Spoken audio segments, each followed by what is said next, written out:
Let's just all take a breath, huh? And we're talking this month about expansion, and today we're talking particularly about how it is that transformation brings about expansion. And I just want to say, we're always kind of a society that's searching after increase. We're wanting more. That idea of expansion, I mean, it's actually in our capitalistic economic principles that more is always better than less. But you know what? More of the same old is not expansion. I just want you to get a sense of that. And even when there is expansion, you don't want it to be just moving in the same direction all the time. What we are about here as a spiritual community is transformation. Transformation. Just breathe in that idea for a moment. See, there's all kind of ways in which form shows up in our lives.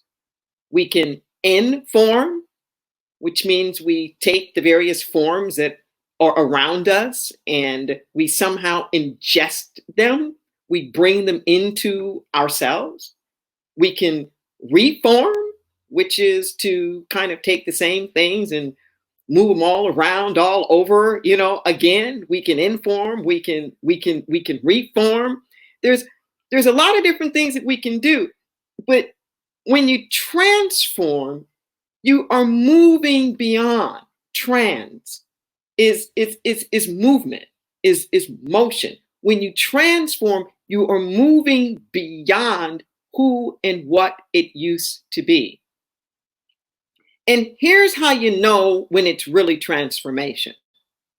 When it's really transformation, it can no longer be recognized for who or what it used to be. Let that settle in. When there's real transformation, it's no longer recognizable.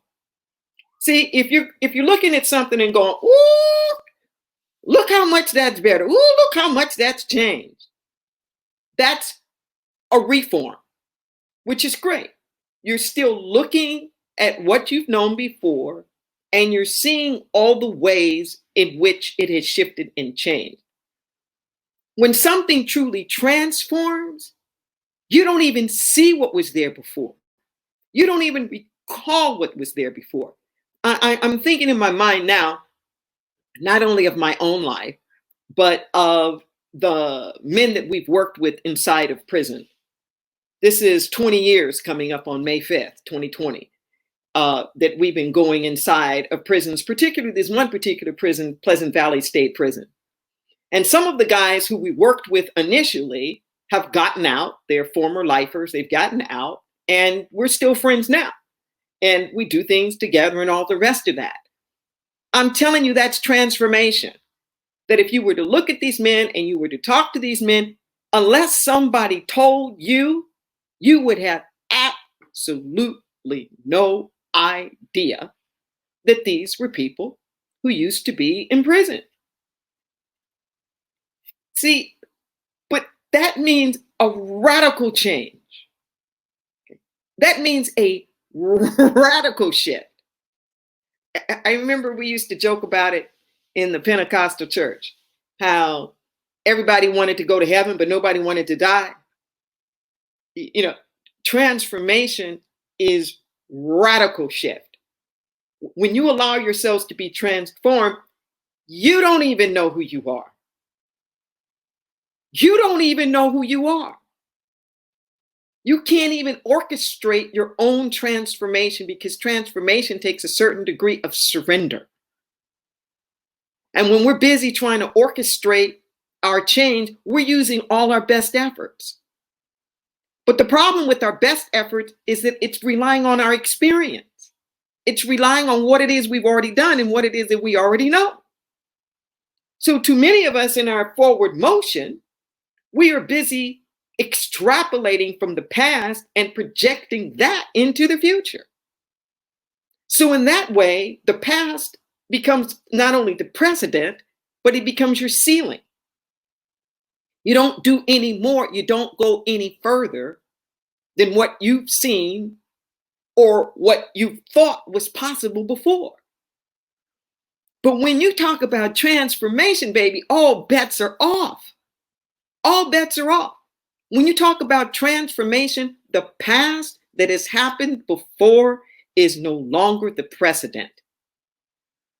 When you're moving to a place of transformation, there is that sense that there is something within you that is greater and grander than anything that you can possibly imagine. Transformation is a journey. Like it said in the reading, it's not a destination. Let that sink in for a moment. Transformation is not some place that you are trying to arrive to. Transformation is your process of getting there. And part of that transformation of the process of getting there is letting go of who you think you are. Transformation will never happen if you have a sense of who you are and you're merely trying to add on to that. Let that sink in for a second. When we allow our socio-demographic profile, whatever that is, your gender, your race, your age, your socioeconomic status, when you allow all of this stuff to define you, when you let it define you, then you are limited by its possibilities. When you let it define you, you can't go any further than that. I'm not asking you to go into denial or to say that none of those things are manifesting in your life. Don't give them the last word. Don't give them the last word. You don't allow that stuff to tell you what you can be. You just allow that stuff to uniquely shape how you're going to express your good. So when the prosperity does have an open channel to flow through, when the love really does have an open channel to flow through, you'll do it according to your unique pattern. You'll do it according to how you show up in the world, as opposed to who you are in the world determines how much will show up. No. It's not that kind of party in the universe unless you make it so. Unless you make it so. Are you willing? All of those identities that we have, that we hold on to, what we've done, what we haven't done, what's happened to us, what hasn't happened to us. All of that stuff becomes cement. It becomes like quicksand. When you get to the point of transformation, is you open up wide. Open up wide. Wider than you even knew that wide could be. And you lay all of that stuff, all of it, the hopes, the dreams, the desires, the expectations, the timetables, the agendas, you put it at the altar. You allow the worries, the concerns, the fears, the if I coulda, woulda, shouldas, the guilt, the shame, the pain. You lay it at the altar. And the universe is like this big compost pile, just like the Mother Earth is combining the fertilizer with the seeds. Listen to what I'm saying. It takes all of the crap. It takes all of the manure. It takes the waste. And it combines it with your seeds of promise. It takes all of it to make you you. So no more hiding. No more shame. No more trying to cut parts of yourself out that you're not proud of or you don't feel fulfilled in or that you feel inadequate about or unsure. Just take all of that. Take all of that with you to the altar And the alchemy of the divine melts all of it. Matter is neither created nor destroyed. It only changes form. I remember when I finally got that there's not going to be more. That everything that ever is going to be is already here. That's profound when we think about it. All the energy that we need for this planet is already here. We may not be using the most renewable sources. We may not be going about it the right way. But even the concepts of like 0 point energy can say there's enough energy in a little 12-ounce can to actually be all the energy that we need on the planet if we only learn how to use it.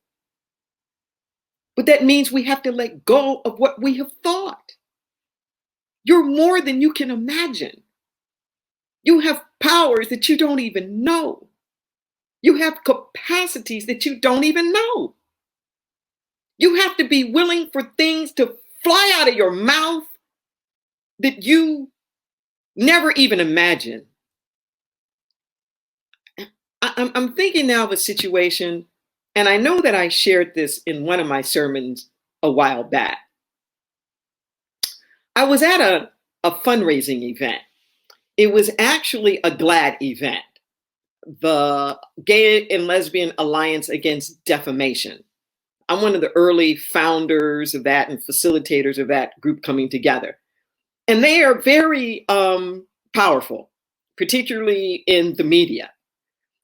And they were having one of their star-studded events. Everybody's in their, tuxedos and their finery and whatnot. And I'm sitting at the front, one of the front head tables. And there's a guy next to me that I recognize, full head of white hair. And the moment I saw him, I froze, because I had maybe 10 years earlier, one of the most awful experiences of racism and sexism that I had ever had. It was such a bad experience. At the time, I was co-chair of the Gay and Lesbian, the National Gay and Lesbian Task Force, NGLTF. And my white male co-chair cried for me. When he watched what went down, he was a lawyer. He said, "Oh my God, Deborah, is this what you're talking about when you talk about like the Black experience?" Yes, this is what I'm talking about. So when I saw the guy, I did the Black thing. We go into denial. That ain't him. No, that didn't go down. No, she didn't just say that. We do that. So I'm going through all that. Maybe he's a twin, but he's such a distinct person. And finally, I asked him, I said, do you happen to own a beautiful Victorian in San Francisco? And he said, yes. And it's like, okay, I know it's him. I know this is the guy. We had a fundraising event at this house. And everything in me just didn't know what to do. Literally, I did not know what to do. And I just prayed. And I said, okay, God, what am I supposed to do here? And I couldn't believe the next words that flew out my mouth. I looked at him, and instead of cussing him out or dragging up some old drama from 10 years ago, I said, thank you. It was like, where did that come from? I just said, thank you. That's quite a service that you give to the community of allowing your house to be used for fundraisers. I didn't identify myself. I don't even think I gave my name. I didn't say, hey, I used to be co-chair of the National Gay and Lesbian Task Force, and we had a fundraiser there, and 10 years ago, blah, blah, blah, blah, blah. I just said, thank you. And you know what? I was free. I was free. I wasn't that person who had that experience. And I don't know if he was the same guy or not. I mean, physically, he's the same person. But the point of the matter is that when you truly transform, there's no sticky stuff anymore. There's no Velcro. All your stories about what happened, what didn't happen, and what went wrong, and they heal. And I found myself with a new sense of power. There was an act of empowerment for myself. And I knew in that moment that I had transformed, not just healed, but that I had transformed. Are you willing to go there? Are you willing for your stories about whatever? You messed up. You messed up your credit. You blew your inheritance. You never got married. You ruined the divorce. You whatever, your addiction stuff and what you've done to your body, what you've done to other people's bodies. Are you willing to lay all of that stuff aside and say, God, do something with this? Do something with this that's going to be a blessing to me and to the rest of the world. See, there's an evolutionary process that happens in life. Life goes not backward, nor does it tarry with yesterday. So as sure as we're engaged here now, the spring is going to follow the winter. You can count on that.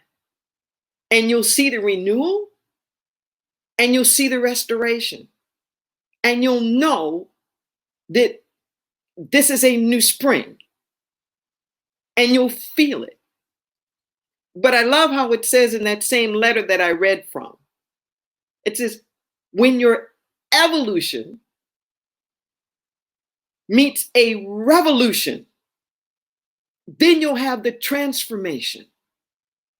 When your natural progression of divine design has a revolution is literally from the word revolve. When there's a revolution, the center of what your life revolves around shifts and changes. When your life is no longer centered around your ego, when your life is no longer centered around your sense of lack and limitation, when your life is no longer centered around what you're trying to prove.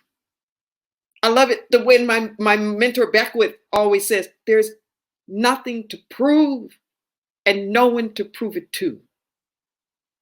When you allow your life to center around spirit, when you allow your life to center around possibility, when you allow it to revolve around prosperity and goodwill and interconnectedness, something will happen within you.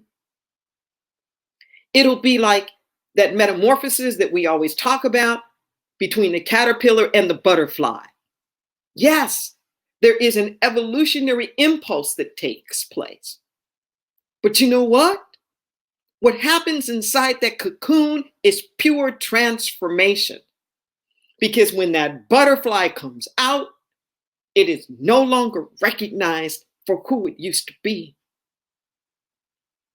I want to share this story that happened. This was years ago when I was first getting out of ministerial school. So this must have been like summer of '96. And I was at a butterfly farm in the Chapel Hill, Durham, North Carolina area. I'd never been to a butterfly farm before, and I'd never seen a butterfly come into being. And it's very difficult to see because most of the time, these little chrysalis cocoons are hiding way up underneath the leaves out of sight to the human eye. So you see these little little larva type things, and they're hanging from these limbs. And the process happens so quickly. The outer shell sloughs off, kind of like the skin off of a snake. And then there was this creature that didn't look like a butterfly at all. It looked like a little slimy, little fat, hairless worm with these itchy, bitchy, teeny, weeny little specks on the side. And it was the most extraordinary thing to watch this little creature pump. And its body kept pumping. And what it was doing was redistributing the substance of the mass of its body into the veins of the wings. So its body kept getting smaller and the wings kept getting bigger, like a balloon or something growing, blowing up with the body getting smaller. And it probably took, 5, 6, 7 minutes for the whole process to be through. And I remember thinking, oh my God, I thought it just like, boom, hatched a butterfly. But there was work that it had to do, that this little transformative creature had to sacrifice itself. It had to make the choice to no longer be what it was. And to pump, and to pump, and to pump, and to pump. And distribute all of that stuff into its wings. Matter is neither created nor destroyed. It only changes form. It didn't get more stuff. It just rearranged the stuff that it had. And it's the same way with you and your life. You're not going to get more. The butterfly within you is already within you, just like it's already within the caterpillar. But are we willing to go into our chrysalis? Are we willing to go into our metamorphosis? Are we willing to go into our cocoons? Are we willing to allow this process to take place in a yielded surrender of trust, knowing that there's a you on the other side? That's the real you. Nothing you can orchestrate. Nothing that you can make, only there for you to reveal.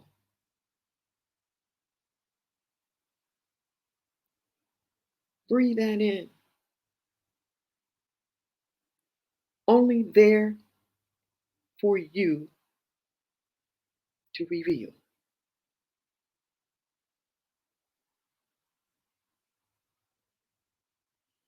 Let's take a breath.